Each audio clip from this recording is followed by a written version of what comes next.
But actually, we actually have our next set right here between Burnign and Gullgum. And actually, Burning's also one of my other top favorites for winning the tournament right now as well. Simply because he is a very interesting player with a very interesting Molo. Yeah, I mean, I have heard things time and time again about Burnign, just more than ready to bring out the Molo tech. And Molo versus Raster, very interesting matchup you're not really used to seeing. This time, Coach, they might not be around to witness it directly, but Burnign and Gullgum are more than happy to give us a show. Definitely.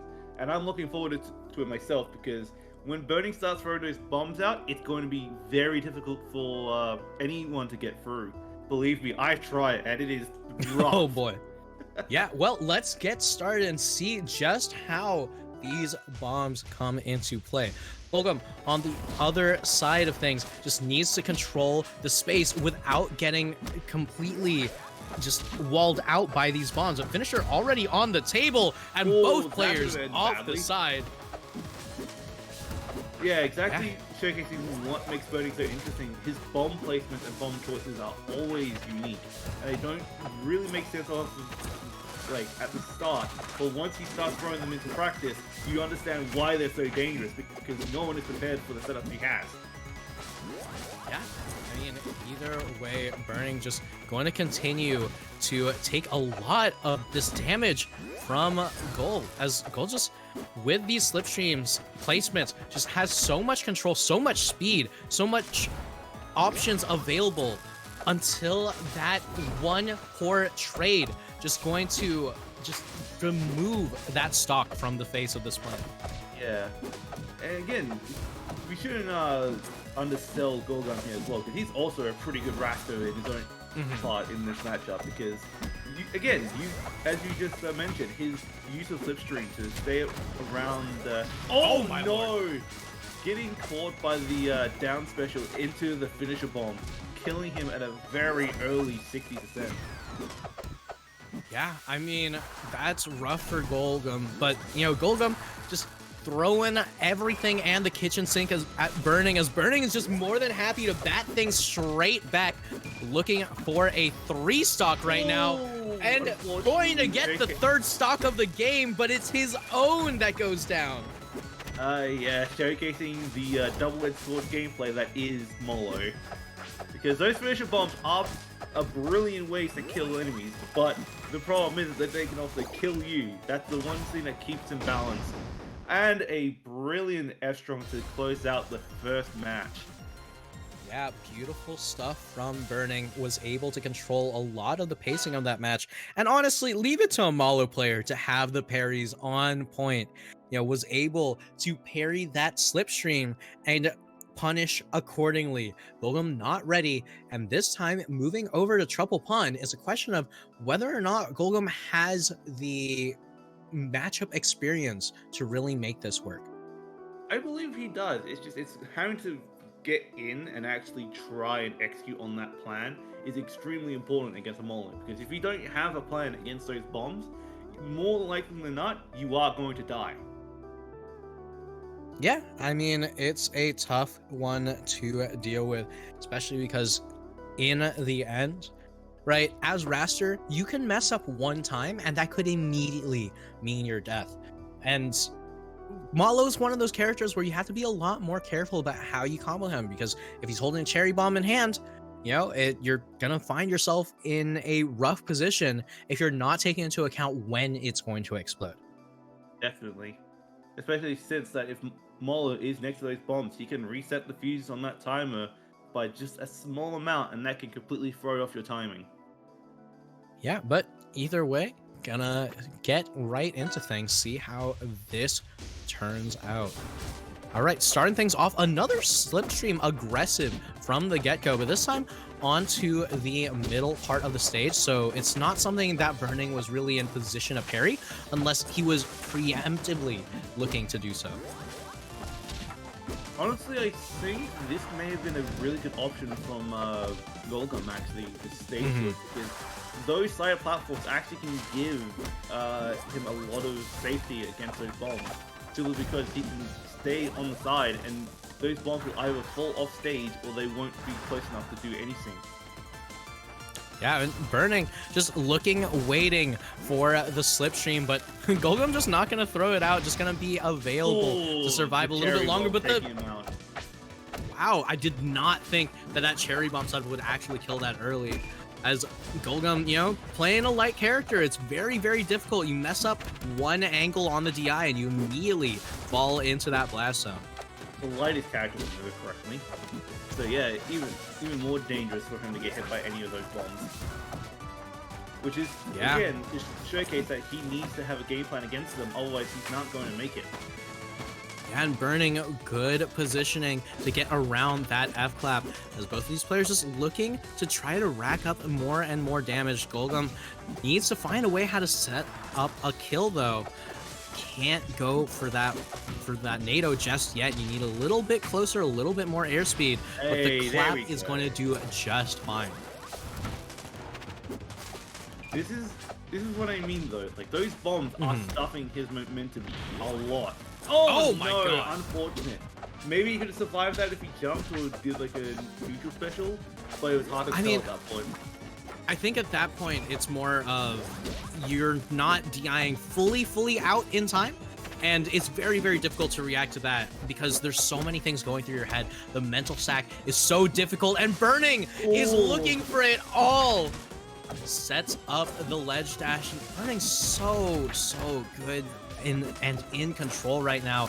Gullgum just trying to wrestle the pacing of this set right back. Beautiful up tilt.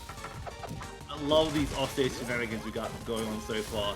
Just showcasing the absolute fearlessness of both players right now. Yeah, but you can see Gullgum looking for a kill. There we go. Sweet spot. Capitalizes on the missed tech there.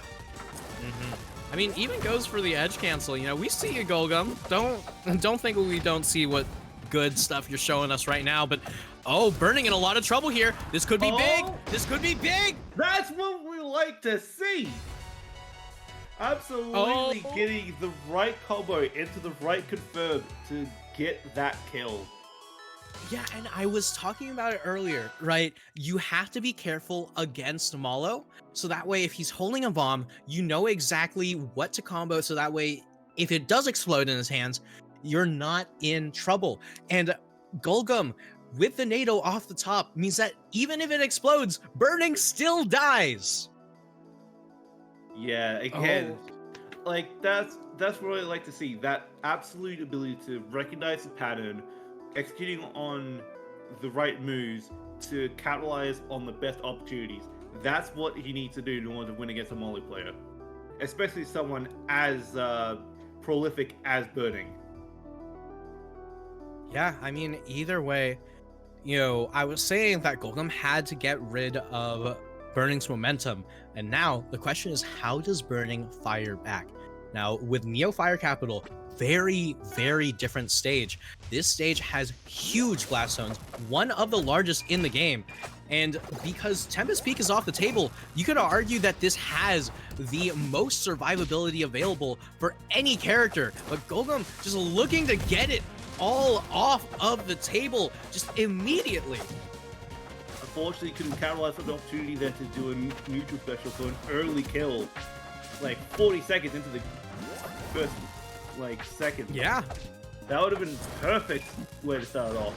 However, unable to recognize that situation, he allows himself to just get back on stage and play it safe instead, which is also a sensible option. Yeah, I mean, one thing to note about the BSS setup. You know, actually, Burnign, for you, the BBS setup, going to be able to take that stock straight off the top. Gullgum not ready for it, but this time around, you know, we've seen Gullgum make these insane comebacks. What does Gullgum do in order to get straight back into the driver's seat? Showcasing the amazing bomb placements that's stopping Gullgum from playing his game. Because again, most of these setups are there to stuff momentum and to make a player get frustrated. That's what makes Molly so strong in a lot of cases, is that ability to stop your opponent from playing the same game. Yeah, but right now Burnign going to be caught up brilliant by catch. that F-Strong, as this time around Burnign on the back foot off stage just has the bombs available, but not going to be able to get the techs. Just getting back on stage was a little bit of a struggle. Gullgum needs to find some way how to just get a combo started, because keeping this Malo off stage doesn't seem to be the real issue. But again, your brilliant use of their mobility to keep themselves in the game and to keep their opponent guessing is what's keeping both players alive currently. Yeah, but that gap good dash attack to start things off. That gap All right. is what's going to cost everything though, and it depends on who's going to win this. Depending on who can pull off the winning killing move first. But yeah, that be right in now, situational awareness, or from just understanding what is the best option. Actually, no, that's the same thing as just situational awareness. yeah, I mean, right now, Gullgum is in a little bit of trouble, right? You know, trying to find a way how to seal out this stock, how to seal out this game, but just kind of fishing for these claps. You know, you need a Hail Mary play when you're down this far, but fishing for a clap is going to be a little bit rough. And right now, beautiful parry on the bat. Now the question is, can you steal one again? Gullgum just looking to become another set, to show us another set of being the master thief that we saw earlier. Any like rogue bomb that's placed out anywhere could kill Gullgum at any moment. So this is a very high stakes situation right now. But at 70%, he could take it. Yeah, you blink, and Burning's already taken 70%. Malo up here not gonna connect into itself. And Gullgum could possibly do it. Not looking for the clap just yet. Slipstream onto the table. Clap, no. Good parry. Another up clap. Not gonna do it. Brilliant! Like tech there to save him at the last second to finish off with an up tilt. That was extremely close. Yeah, and Burnign barely gonna eke that one out as Gullgum nearly steals that one straight from the brink again. If you're Burnign, you want to slow down the pace of this set, really gain the control here, because it's so neck and neck. Gullgum is right on your heels, and in order to try to take it all away from Burnign, Gullgum's gonna take us to Treetop Lodge, because if you can't go straight into the air, you might as well get as high as you can into a tree and get a flying start that way. Yeah, just in his nest. Yeah, pretty much. I mean, he's a bird after all. That's true, that's true. But, Okay. you know, oh my god. On-stage shenanigans yet again, showcasing why Burnign is not scared to play in a spot he's not comfortable in. Yeah, I mean, you might find birds in nests, but you'll also find moths in the forest. So many bugs out here, but Burnign right now, looking to survive a little bit longer, but oh no! Gull not gonna be able to survive. Wasn't ready for Burnign to miss the tech. And right now, Gull, once again, if you want to take this set, has to just absolutely steal another one away. He needs to commit to dangerous plays in order to get the lead back. And already we're seeing him combo him to death right now. Yeah, I mean, we've seen it time and time again.